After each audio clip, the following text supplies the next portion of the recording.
yeah. But yeah, Birmingham, the Birmingham families of that bomb, they're requesting the British government release their files, which they're not doing. They're on lockdown for 50 years, 100 years. So you have to ask the question, why are they on lockdown? Why are these files restricted?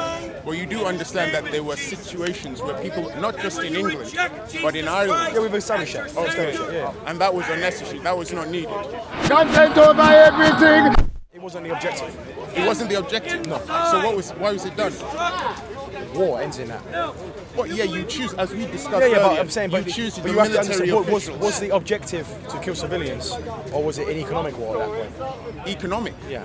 The murdering of civilians, how is that economic? No, but I'm saying the targets. What were the targets? The targets were civilians in buses or civilians walking on a high street. No. Warrington, the bombing in Warrington. Well, who carried out that bomb?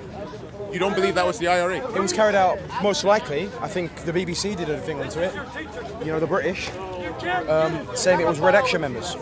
So the Guildford bombing was because it was an army pub.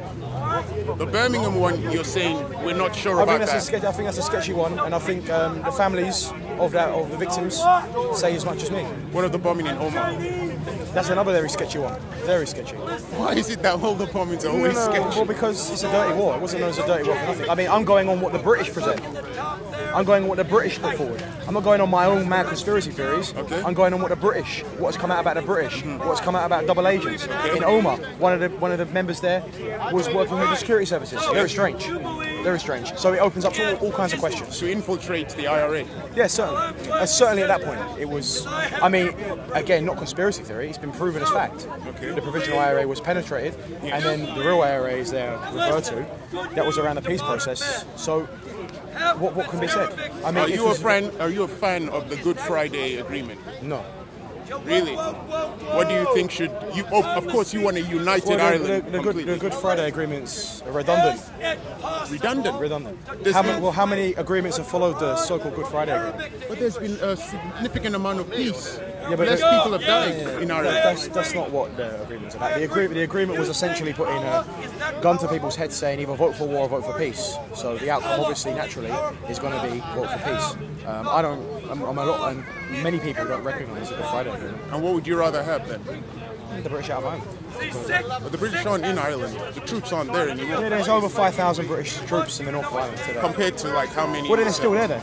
They're still there, okay. 5,000, that's a lot of people. What is in an area? Do you know the size of the North of Ireland, how small it is? Yeah. It's tiny. But you do understand that technically Northern Ireland is actually part of Britain. I don't accept that. You don't accept that? I don't accept that. What about the thousands of Protestants who see it as I don't believe that people that rely on colonial power have national rights. So what would you do with those Protestants? Negotiations with them. Negotiations? I don't know, there's various proposals where, I would be a proponent of the idea of a federal island, Behaviour, which incorporates people that identify as British, or as you say, Protestant, into the new island, 32-county island.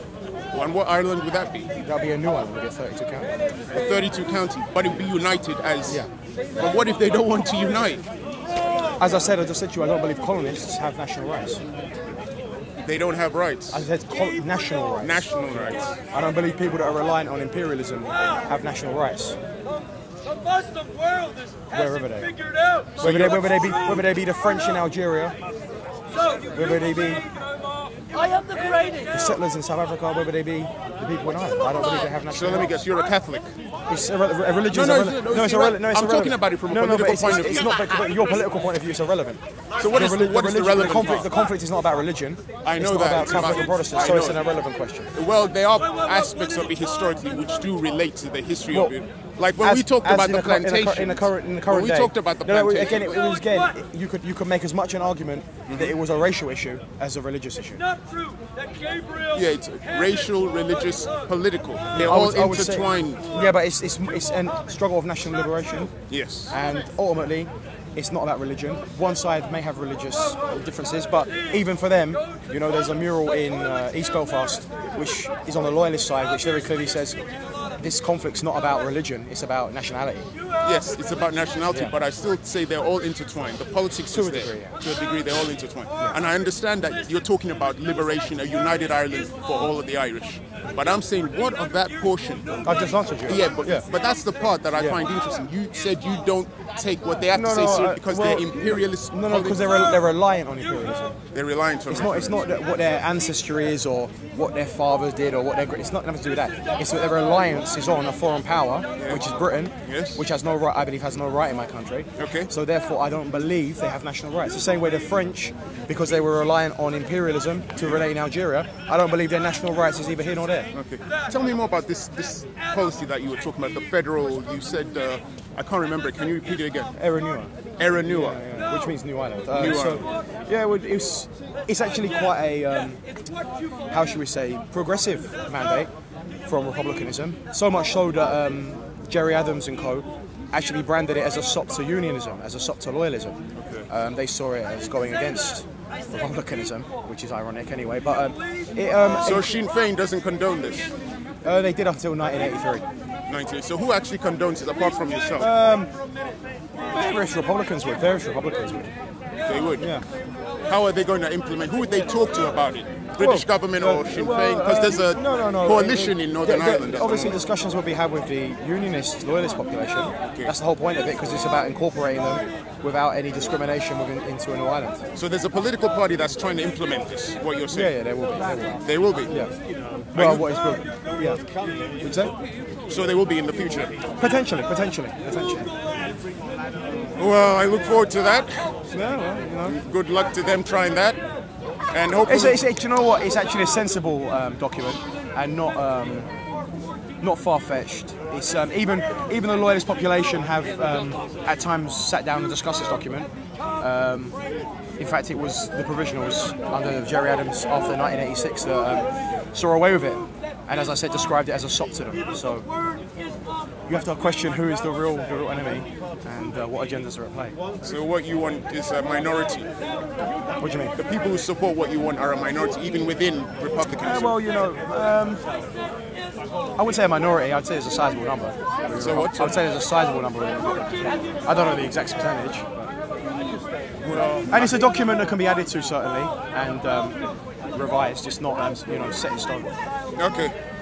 I mean, I don't support loyalist sectarianism, and I don't support Republican sectarianism. What's Republican sectarianism? Well, the kind of sectarianism that involves the murder of men, women, and children who are not military and who are not. Do you believe it was the intention of the IRA to murder men, women, and children? I believe it was the intention of the IRA to have a united Ireland. So the civilians that died, as terrible as it is, when the British killed them, absolutely. But you can say, would you say that the IRA's intention was not to kill men, women, and children? I don't know. What I do know is that their intention was to establish a united Ireland. Yeah. So, but what happened in the 60s, 70s, and 80s? So it's not necessarily about what you perceive as the crimes. It's about the reason behind these so-called crimes being committed. So, from a loyalist perspective, they did target men, women, and children for execution. And I don't support but that was their reason. That was their reason for existing. Whereas the IRA did not go out and go, oh, I'm just going to go and shoot some random geezer in the back. I don't know. Some might argue against that. Well, bring the evidence, because it's just not true. Well, I mean, there have been a number of things I mentioned, and you've said they're sketchy. But what was the intention of those attacks? The outcome is not desirable. We can agree on that. Yeah. The outcome's not desirable, and no one would say it's a desirable outcome. But what was the intention of the attack? So, for instance, Guildford bombing. When Canary Wharf was bombed, one man died in it, I think, and he was a news agent. Okay. So the IRA weren't sitting there going, oh yes, let's hopefully get a news agent. It's but they knew that when they bombed Canary Wharf, people might die. Of course. So what was the outcome? What was the purpose of bombing Canary Wharf? It was an economic target for the IRA. What does that mean? Well, I think it cost the British government the equivalent of £1 billion in today's money. And when they bombed Brighton? Well, that was an assassination attempt against the British Prime Minister. The British Prime Minister. But as far as you're concerned, sectarianism has never involved deliberately trying to kill men, women, and children. I don't believe the IRA is sectarian. No? Why? You're triggered by the word sectarianism? No, because they're not sectarian. The founder of Irish republicanism is a Protestant. Really? Who was that? Wolfe Tone.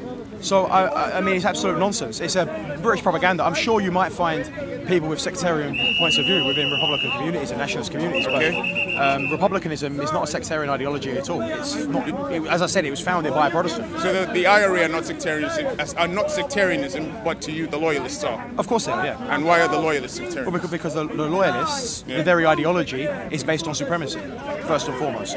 So it's not just based on what you would see as religious supremacy, it's based on ethnic supremacy, because the Irish were racialised by the British, believe it or not, outside the scope of whiteness.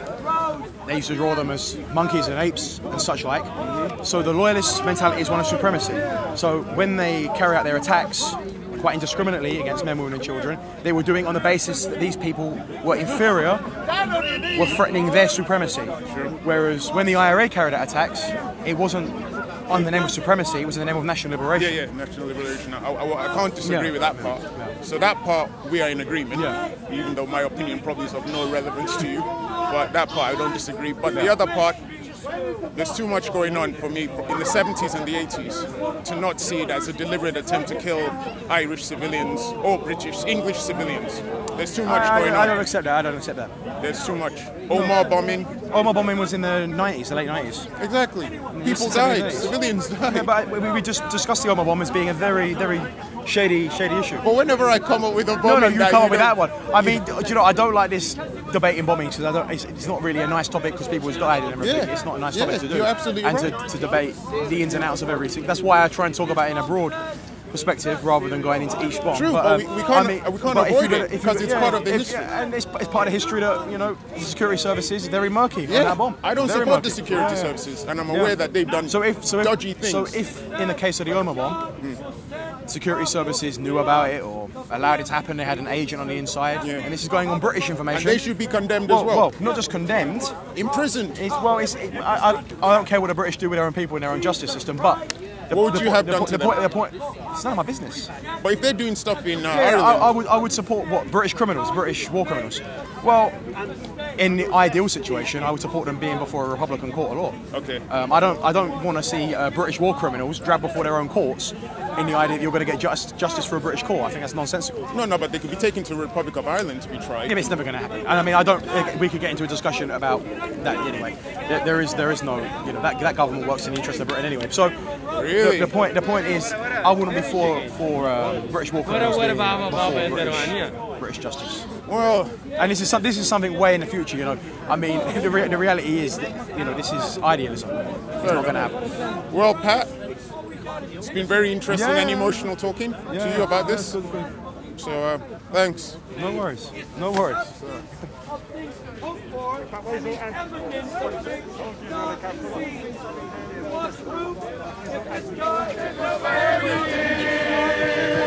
Content over everything.